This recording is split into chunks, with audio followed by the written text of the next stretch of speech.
반갑습니다. 부산 외대 프레시맨 여러분, 봄 학기에 이어서 가을 학기에 여러분을 두 번째 만나게 되었습니다. 아름다운 교회 김상건 목사입니다. 이렇게라도 인사드리고 만나게 되니 참 감사합니다. 코로나가 서로 대면하여 보는 것을 참 힘들게 만들어 놓았습니다. 영어 속담에 out of sight, out of mind. 눈에서 멀면 마음에서 멀다. 그런 속담이 있지 않습니까? 그래서 우리가 자주 만나지 못하고 얼굴을 대하지 못하면 페이스 투 페이스로 만나는 것이 잘 안 되면 이제 관계가 듬성듬성해지고 사람을 대하는 태도가 건성건성 될까 염려가 됩니다. 그래서 우리 눈에서 멀면 마음에서 멀어지는 것 말고 다른 거 합시다. Out of sight, 그러나 into the mind. 우리는 더 마음으로 연결되는 관계가 이어지기를 바랍니다.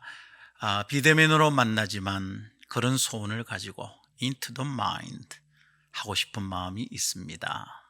오늘은 이렇게 시작해 보고 싶어요. 여러분, 제가 지금 발음하는 이 단어가 무슨 뜻인지를 한번 주체해 볼 수 있겠습니까? 한번 맞춰 보십시오. 샤케스피아레.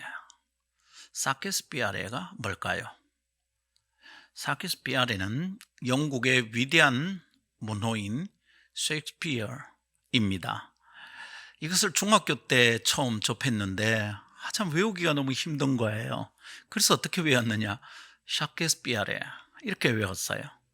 그런 방식으로 외우던 단어들이 몇 개나 있었습니다. 두 번째는 여러분에게 소개하고 싶은 이것입니다. 웨드네스데이. 짐작하셨을 겁니다. Wednesday. Wednesday가 이게 D가 들어가니까 참 안 외워지는 겁니다. Wednesday는 Wednesday다. 이렇게 읽었습니다. 자, 그런데 지금도 제가 셰익스피어를 사케스피아레 이렇게 읽을까요? Wednesday를 아직도 Wednesday 이렇게 읽지는 않을 겁니다. 이제는 셰익스피어라고 써놓으면 셰익스피어라고 읽을 수 있습니다. Wednesday라고 써놓고 Wednesday라고 읽을 수 있습니다. 근데 살다가 보면 우리가 독법이 틀린 이름들이 참 많거든요. 읽는 방법을 잘못 알아서 제대로 읽어내지 못하는 경우가 참 많아요. 사람 이름이 그렇습니다. 예를 들면 영어로는 어거스틴이라는 사람을 이제 그 사람의 원래 이름대로 불러줘야 되지 않냐. 그래서 아우구스티누스라고 읽어야 된다. 이제는 점점 그렇게 돼가고 있습니다. 기독교에서 유명한 개혁주의에서 유명한 신학자인 존 칼빈. 근데 이 사람은 프랑스 태생이니까 사실은 그의 이름은 프랑스식으로 읽어야 됩니다. 존 칼빈은 영어식이죠. 프랑스식으로 읽으면 장깔뱅이다. 이렇게 읽어야 된다. 이제 그렇게 얘기합니다. 아우구스티누스는 아우구스티누스라고 읽어야지. 그 사람을 어거스틴이라면 자기를 부르는 줄 모를 겁니다. 켈빈이 아니라 깔뱅이라고 읽어야 자기를 부르는 줄 알고 그 사람의 이름에 합당한 발음이 될 겁니다. 외국 사람들이 제 패스포드로 여권을 보고 제 이름을 이렇게 읽는 겁니다. 김상군.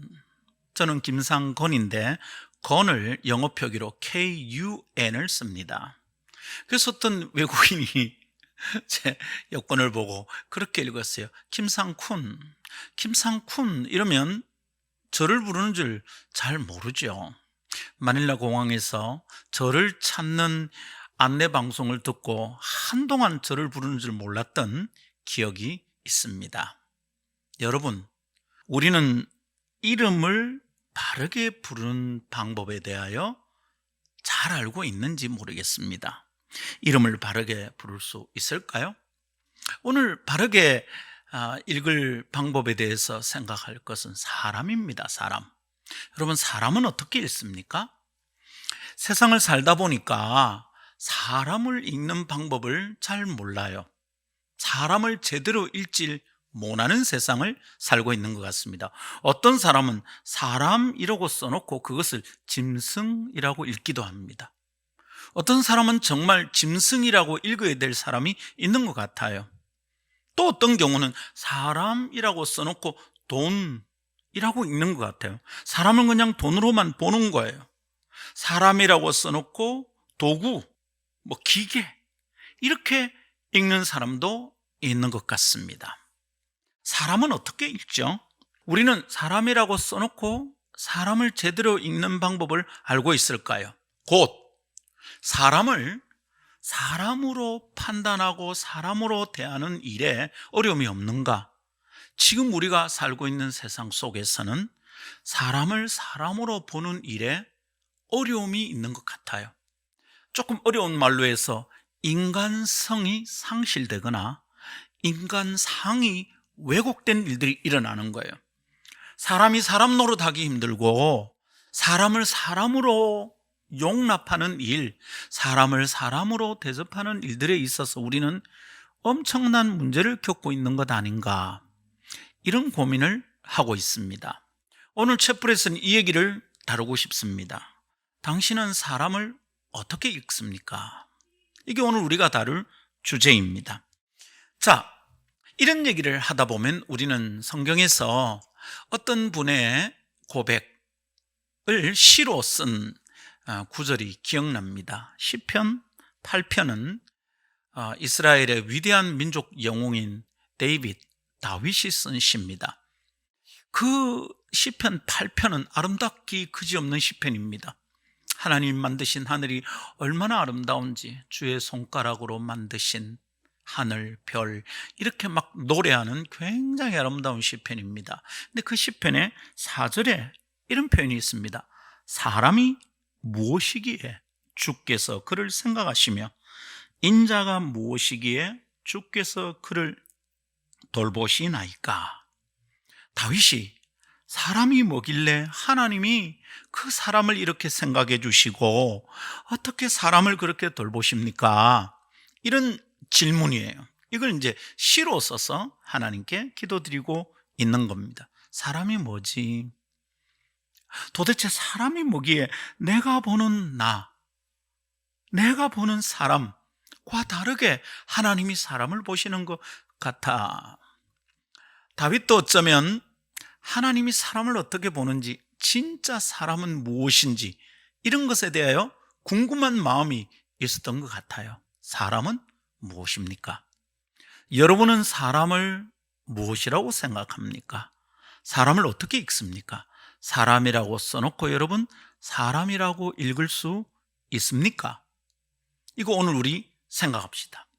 자, 진리는 성경에 있고요, 질문은 우리 사람들 입에 있고 머릿속에 있고 마음속에 있습니다. 우리 삶 속에는, 우리 인생 속에는 질문투성이지만 성경엔 대답이 있습니다. 성경을 읽으면 그 답을 우리가 알 수 있습니다. 창세기 2장 7절에 보니까 성경이 사람이 무엇인지를 잘 설명하고 있습니다. 여호와 하나님이 땅의 흙으로 사람을 지으시고 생기를 그 코에 불어넣으시니 사람이 생명이 되니라, 이런 말이 있어요. 하나님이 사람을 지으셨어요. 뭘로 지으시냐면 흙으로 지으셨대요. 그리고 그 사람의 코에 하나님이 호흡을 후 불어넣으시니까 이 사람이 생명이 되었대요. 생명이란 말은 영어로 하면 living being, 살아있는 무엇이 되었다, 이 뜻입니다. 하나님이 사람을 지으신 방식이 아주 독특해요. 그게 뭐죠? 흙으로 짓고요, 그 속에 사람의 코로 그 속에 하나님의 호흡을 불어넣었어요. 숨쉬게 된 거예요. 살아있는 존재가 되었습니다. 사람이 무엇입니까? 물었던 다윗은 이 문제를 이해했을까요? 이해했겠죠. 사람은 무엇입니까? 성경이 말하는 바로 사람은 흙으로 지음받은 존재입니다. 흙으로 지음받았어요. 야, 사람이 흙으로 지음받았다고? 우리가 흙이구나. 그럼 우린 뭐죠? 흙수저예요, 흙수저. 사람은 흙수저예요, 원래. 그냥 흙이에요. 만일 하나님께서 사람의 코에 하나님의 호흡을 후 불어넣지 않는다면 사람은 성경대로 말할 것 같으면 그냥 흙덩어리예요. 흙이에요. 물론 저 같은 사람은 하나님 흙을 좀 많이 사용해야 됐겠죠? 특별히 제 배에 하나님은 흙을 좀 많이 붙여야 되는 것 아닌가. 물론 저는 머리 쪽에도 흙을 좀 많이 사용해야 될 것 같아요. 여러분, 사람은 흙입니다. 사람을 제대로 읽으려면 사람이 흙에서부터 나온 존재라는 것을 잘 이해해야 됩니다. 여러분, 우리가 흙이라면 뭘 그렇게 잘난 척하고 교만하고 뭘 그렇게 자기 혼자 무엇을 할 수 있다고 말할 수 있겠습니까?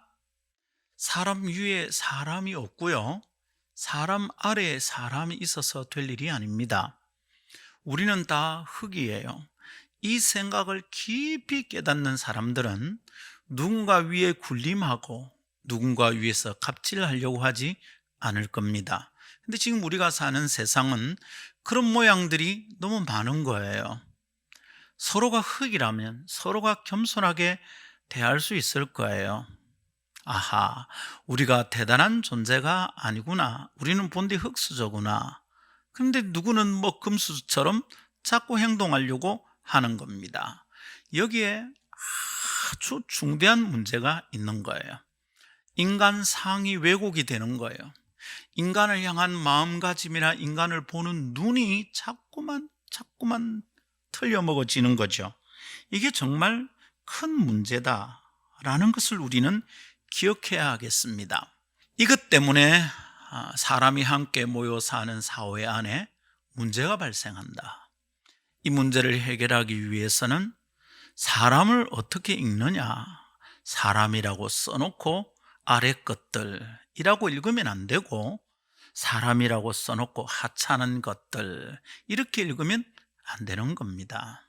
사람은 똑같은 모양을 가진, 성질을 가진, 하등하거나 특별히 월등할 것이 없는 사람인 것입니다. 이럴 때 여러분, 참 평등사회와 진짜 민주사회가 이루어지는 것 아니겠습니까? 그렇다면 여러분은 누구입니까? 그대는 누구입니까? 사람입니까? 그러면 우리 사람이라고 써놓고 사람이라고 읽을 수 있는 그런 능력을 회복할 수 있기를 바랍니다. 두 번째 생각할 것은 하나님께서 사람을 이렇게 흙으로 만들어 놓고요, 그 코에 하나님의 호흡을 불어 넣으셨대요. 하나님의 호흡을 불어 넣으니 그때 이 흙으로 만들어졌던 존재가 생명이 되었다, living being이 되었다 이럽니다. 살아서 움직이는 존재, 살아서 움직이는 무엇이 된 것입니다. 기계는 오일을 넣어야 되는 거죠. 어떤 기계는 전기를 공급해야 움직일 수 있는 거죠. 자동차는 기계인데, 그죠? 거기에는 뭐 LPG를 넣든지 가솔린을 넣어야 움직일 수 있는 겁니다. 그냥 뚝딱뚝딱 쇳덩이로 만들어 놓은 기계 그 자체로는 움직일 수 없는 거예요. 마치 그와 같다. 이치로 사람은 흙으로 만들어졌는데 그 자체로는 움직이는 것 같아도 움직이는 게 아니에요. 생명이 될 수 없어요. living being이 될 수 없는 거죠. 언제 되느냐? 마치 자동차 안에 가솔린을 넣어야 움직이듯이 흙으로 지진 사람 속에 하나님이 호흡을 후 불어넣을 때 움직일 수 있는 거예요. 생명 있는 존재로 살아서 꿈틀거릴 수 있는 겁니다. 우리는 사람을 어떻게 이해해야 되느냐 하면 이 방식으로 이해를 해야 사람을 똑바로 이해하는 겁니다. 사람은 하나님의 호흡이 그 사람 속에 들어올 때, 그 존재 안으로 들어올 때 살아있는 게 되는 거예요. 진짜 사람이 되는 거예요. 하나님의 호흡이 그 사람 속에 들어올 때 그는 사람다워지는 거예요. 진짜 사람이 되는 거예요.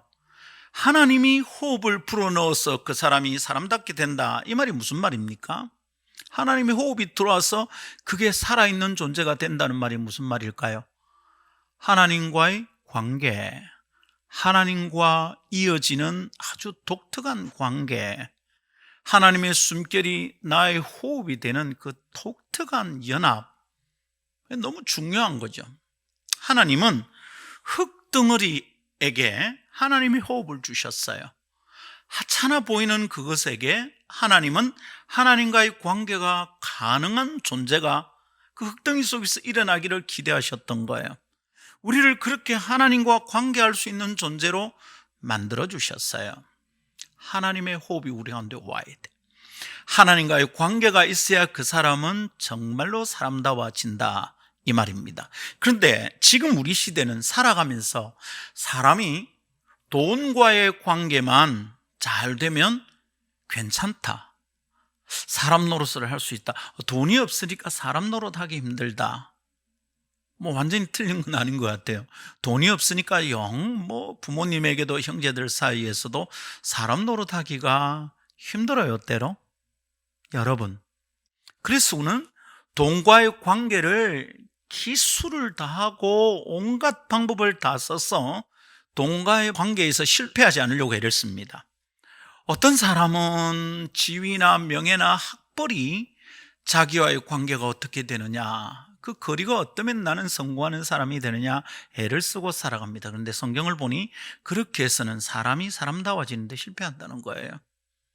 인간상이 자꾸만 왜곡이 일어나는 거예요. 여러분, 사람은 언제 사람다워지느냐? 하나님과의 관계가 이어져 있을 때, 하나님의 호흡이 내 속에서 살아 움직일 때, 하나님과 내가 무슨 관계가 있느냐 이것을 정확하게 깨닫고 그 줄을 붙들고 살아갈 때, 이때가 사람이 사람다워지는 겁니다. 생각하면 참 행복합니다. 하나님의 날숨이 나의 들숨이 되고 나의 날숨이 하나님의 들숨이 되는 관계, 아름답고 행복한 연인관계 같아요. 사람은 이렇게 살도록 만들어졌어요.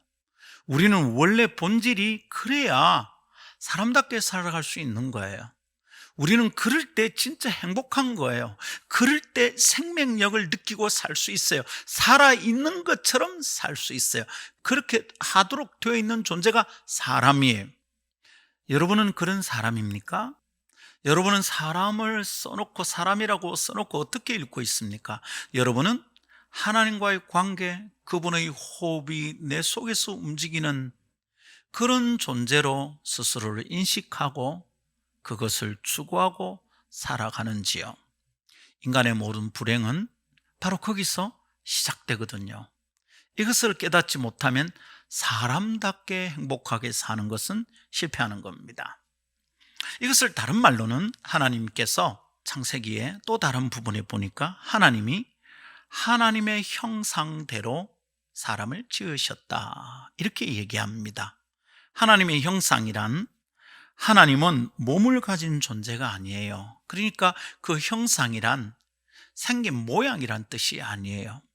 그분의 본질적인 성질이 있어요. 그분의 성품이 있어요. 하나님의 어떤 특징들이 있어요. 그것을 따라서 사람을 지었어요. 원래 사람은 하나님의 호흡이 그 사람 속에 들어올 때 하나님과 관계하며 하나님과 호흡하며 하나님의 뜻이 그 사람의 뜻이 되고 하나님의 생각이 사람의 생각이 되어서 하나님이 하고자 하는 일을 이 땅에 펼쳐놓을 수 있는 존재로 만들어졌어요. 근데 여러분, 이 하나님의 형상을 어느 순간 잃어버렸어요. 하나님의 호흡이 사람에게서 끊어지기 시작한 거예요. 그러자 하나님과의 관계 속에서 하나님의 뜻을 드러내며 살아가는 하나님의 형상을 가진 존재가 비틀어져 버린 거예요. 인간상의 왜곡은 거기서 오는 거죠. 인간의 인간됨이 문제가 발생하는데 그 문제가 발생하는 지점이 바로 거기에요. 하나님의 형상을 잃어버리는 것. 하나님의 호흡이 내 속에서 움직이지 않아요. 하나님과 나 사이에 흐르는 숨결이 끊어진 거죠. 그리고는 인간은 불행하기 시작한 겁니다. 여러분은 지금 하나님의 형상이 여러분 속에 원래 있었다는 것을 알고 계십니까? 그 형상이 깨어지면 사람답게 사는 데서 실패할 수밖에 없다는 것을 이해하고 계십니까? 우리가 이것을 깨닫지 못하면 열심히 일하고 똑똑한 사람처럼 살아가는데도 불행할 수밖에 없는 근원적인 문제를 해결하지 못한 채 살게 되는 것이죠. 자, 근데 이렇게 하나님의 형상을 잃어버리고 인간상이 왜곡이 되고 하나님의 숨결이 내게로 와 닿는 이 숨길이 끊어지는 이런 일은 왜 일어나는 겁니까? 성경은 그것을 죄 때문이라고 얘기합니다. 죄의 시작은 별것 아닌 데서 시작을 합니다. 욕심이 죄가 됩니다. 야고보서 1장 15절에 그런 표현이 있답니다. 욕심이 잉태한 즉 죄를 낳고 죄가 장성한 즉 사망을 낳느니라, 이럽니다. 욕심이 사람 마음에 있어요. 욕심이 없는 사람이 없을 거예요. 근데 이 욕심을 그냥 두면 이게 욕심이 자라는 거예요. 욕심이 자꾸 자랍니다. 100원을 기대하듯 사람이 욕심을 통제하지 않으면 100억이 내 주머니에 있어도 결코 만족하지 못합니다. 욕심을 그냥 두면 이게 자꾸 자라요. 그래서 죄가 돼요. 욕심이 자꾸 자라면 남의 것을 빼앗기도 하고요, 다른 사람을 죽여서라도 자기의 행복을 유지하고 싶어되는 거예요. 죄가 되는 거예요. 욕심을 그냥 두면 자꾸 자라서 괴물이 되는 거죠. 이 죄 때문에 사람은 죽는다, 이럽니다. 결국 여러분, 욕심이 그냥 굴러가도록 놓아두면 거기서 하나님이 원하시던 하나님과 나 사이에 트여져 있는 숨길이 끊어지고 막히고 하나님의 숨결이 내 속에서 흐르는 이런 일은 안 일어나는 거예요. 그래서 하나님의 형상을 잃어버려요. 여러분, 그 순간 자아상이 망가지고요, 인간상이 왜곡이 일어나는 거죠. 그때 아주 심각한 문제들이 발생하는 겁니다. 여러분, 지금 우리가 겪고 있는 고통스러운 일들이 있습니다. 얼마 전에 우리나라에서 일어난, 이게 정말 우리나라에서 일어난 일인가 싶은 안타까운 뉴스를 보았습니다. 화성 외국인 보호소에서 일어난 일이에요. 소위 말하는 새우꺾기라고 두 팔과 팔을 뒤로 돌려서 줄로 묶어놓은, 새우가 꺾인 듯한 그런 포즈로 갇혀있는 외국인들이 뉴스에 나왔습니다. 여러분, 외국인 보호소야. 근데 거기가 외국인 보호소가 아니고 교도소가 되어버렸어요. 범죄자처럼 그들을 대접하고 있습니다. 이제 우리나라는 세계 8위권 안에 들어가는 선진국이 되었습니다. 잘 사는 나라가 되었습니다. 근데 고통스러운 지경에 있는 외국인들이 이제 코리안 드림을 꿈꾸면서 우리나라에 왔습니다. 그들을 대우하는 우리의 태도는 사람을 사람이라고 써놓고 사람이라고 읽지 않는 것 같아요. 우리는 사람이라고 써놓고 이 사람들을 종이라고 부르기도 하고, 사람이라고 써놓고 그냥 일꾼, 하찮은 것들 이렇게 부르고 있는 중이랍니다.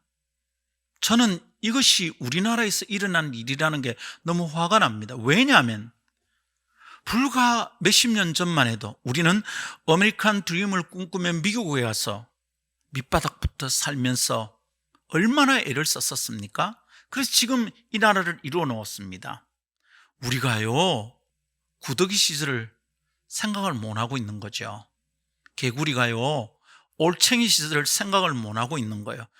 어마어마한 자아상의 왜곡이 일어난 거예요. 우리는 우리를 보는 눈에 있어서 문제가 많아요. 망가졌어요. 우리가 도대체 언제부터 이렇게 잘 살게 되었단 말입니까? 우리나라 도대체 왜 이러는 겁니까? 이래도 우리는 괜찮을까요? 우리는 정말 이렇게 사는 것을 사람답게 산다고 얘기할 수 있을까요? 성경은 어떤 누군가가 다른 사람을 그렇게 취급하는 것을 절대로 용납하지 않습니다. 사람은 똑같이 흙으로 만들어졌고요, 사람은 똑같이 그 속에 하나님 형상이 있어서 존엄성을 가진 존재로 대접받아야 마땅합니다. 우리는 피차 존귀한 자인 줄 알아야 합니다. 그러나 우리가 성경적인 인간상으로부터 떠나면, 우리가 그냥 세상에서 만나는, 우리가 살고 있는 사회 속에서 흔하게 경험하는 사람에 대한 경험으로 우리를 보고 다른 사람을 보면 우리는 이 땅을 살면서도 지옥을 사는 거죠. 틀렸습니다, 여러분. 인간의 존엄함을 잃어버리고 사는 거 틀렸습니다. 사람답게 사는데 실패하면 우리는 지옥을 사는 겁니다. 인간상이 왜곡이 되었어요. 사람을 사람으로 읽지를 못해요. 사람이라고 써놓고 사람으로 읽는데 자꾸만 실패해요. 인간을 인간으로 보지 못하는 겁니다. 왜 이렇게 됐습니까? 욕심이죠. 욕심. 내가 흙으로 지은 존재라는 걸 절실하게 깨닫고 나면 어떤 더 큰 욕심이 필요합니까? 우리는 흙이에요. 죽어보면 알아요. 그냥 먼지처럼 흙이 되어서 다 사라지는 겁니다. 위대한 왕들을 썩지 않는 방부제를 넣어서 사람이 손타지 않는 무덤 속에 잘 안장합니다. 그게 피라미드고요, 그죠? 우리 시대에 아직도 발굴이 일어나는 왕릉들입니다. 여러분, 왕의 위엄은 남아 있습니까? 아름다운 형체를 가진 여왕은 그 무덤 속엔 없습니다. 다 먼지가 되고요, 원소가 되었어요. 그냥 공기 속에 이 지구 땅 어딘가에는 존재하겠지만 그 먼지로, 흙으로 다 돌아가는 겁니다. 심각하게 생각하고 지혜롭게 깨달아야 합니다. 그러면서 우리는 사람을 사람으로 읽는데 성공해야 되겠습니다. 그렇게 될 수 있는 비결은 무엇입니까? 우리가 지어진 원래대로 우리의 모습을 이해하고 받아들이는 것이 필요합니다. 고린도후서 5장 17절에 보니 성경이 이렇게 설명합니다. 그런즉 누구든지 그리스도 안에 있으면 새로운 피조물이라, 이전 것은 지나갔으니 보라 새 것이 되었도다. 이런 말씀이 있어요. 이 말씀이 가지는 의미를 잘 보십시오. 새로운 피조물이랍니다. 창세기에서 맨 처음 하나님이 사람을 지으실 때 흙으로 만드시고 그 코에 하나님의 호흡을 불어넣어서 생명, 살아있는 무엇, living being이 되게 하셨죠. 인간다움이 부여된 겁니다. 인간상이 거기서 시작이 된 거죠. 근데 이게 욕심이 자라서 생긴 죄 때문에 망가졌습니다. 사람이 자기 모습에 만족하지 못하고 어려움이 발생하게 된 거죠.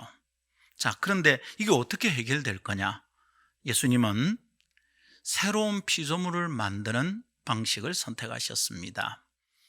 예수님이 창조하신 방식이 뭐냐 하면, 예수님이 새롭게 피조물을 창조하신 방법이 뭐냐 하면, 하나님은 흙으로 사람을 지으시고 후에 생기를 불어넣으셨는데요, 예수님은 어떻게 하셨느냐 하면 하나님이신 그분이 사람이 되셨어요. 말하자면 지금 우리식으로 설명한다면 금수저, 다이아몬드 수저쯤 되시는 분이 완전 흙수저가 되신 거예요. 하나님이 사람의 곳으로 오셔서 사람이 되셨어요. 하나님이 그냥 먼지 흙덩어리 같은 존재가 되신 겁니다.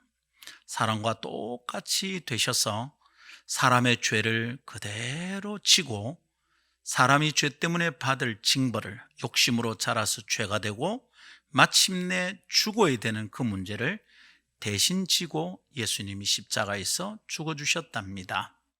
그리고 망가진 인간상을 가지고 살아가는, 왜곡된 존재로 살아가는 인간들에게 새로운 기회를 주셨어요. 새로운 피조물이란 사람이 사람답게 살아갈 수 있는 새로운 기회를 얻었다는 의미를 가지고 있습니다. 다른 생명이, 새로운 생명이 들어왔어요. 창세기에서는 하나님이 후 불어넣으신 호흡 때문에 생긴 생명인데, 이제 신약에서는 예수님께서 사람들에게 새로운 생명을 가질 수 있는 기회를 주셨어요. 누구든지 예수를 믿으면, 그런즉 누구든지 그리스도 안에 있으면, 곧 다른 말로 누구든지 예수님을 믿으면 예수님께서 나의 죄를 위해 죽으시고 욕심이 자라서 만들어진 욕심 덩어리인 내 죄를 위하여 예수님이 대신 죽어주시고 그 죄 때문에 죽을 죽음을 나는 자유케 되었다. 이것을 믿는 자마다 새로운 생명으로 살 수 있는 기회를 얻게 된답니다. 이게 성경입니다. 누구든지 예수를 믿으면 이제 하나님과 우리 사이에 있던 그 숨길이 새롭게 형성이 되고 끊어졌던 손길이 연결이 되고 망가졌던 하나님의 형상이 회복되므로 인간다운 존엄성, 인간으로서의 아름다움을 볼 수 있는 눈이 회복이 되고요, 나의 자아상은 건강해지기 시작한다, 이런 뜻입니다. 외대 프레시맨 여러분, 오늘 이 체프를 듣게 되는 모든 귀한 이 나라의 미래인 청년들이요, 이 말씀을 굳게 붙드십시오. 청년들이 얘기하는 헬조선, M4 시대의 안타까움, 이런 것들을 여러분 다른 방법으로 풀 일이 아닙니다. 예수님 안에서 예수를 믿어 내가 나를 보는 눈이 달라지고 내가 다른 사람을 보는 눈이 달라져서 새롭게 만드는 아름다운 세상을 우리 함께 세워갈 수 있기를 바랍니다. 그래서 여러분, 오늘 중요한 질문을 다시 물어봅시다. 여러분은 사람을 어떻게 읽습니까? 사람이라고 써놓고 사람이라고 제대로 읽을 수 있는 방법을 깨닫고 그 힘을 얻어서 사람답게 살아가는 복된 세상을 만들어 갑시다. 그래서 권합니다. 여러분, 예수 믿읍시다. 꼭 예수 믿어 새롭게 살 기회를 얻게 되기를 바랍니다. 감사합니다. 기도하겠습니다. 하나님 아버지, 오늘 부산 외대 프레시맨들과 나누는 가을 촛불 메시지를 전할 수 있게 되니 참 감사합니다. 하나님이 젊은 청춘들이 사람을 사람답게 대하고 사람답게 살아갈 수 있는 이 아름답고 복된 비밀을 꼭 깨닫고 새로운 삶의 기회를 얻어 달려가서 함께 사는 세상을 아름다운 세상으로 만들 수 있는 사람들 되게 하여 주옵소서. 예수 믿어 복받는 사람 되게 하옵소서. 주 예수님 이름으로 기도하옵나이다. 아멘.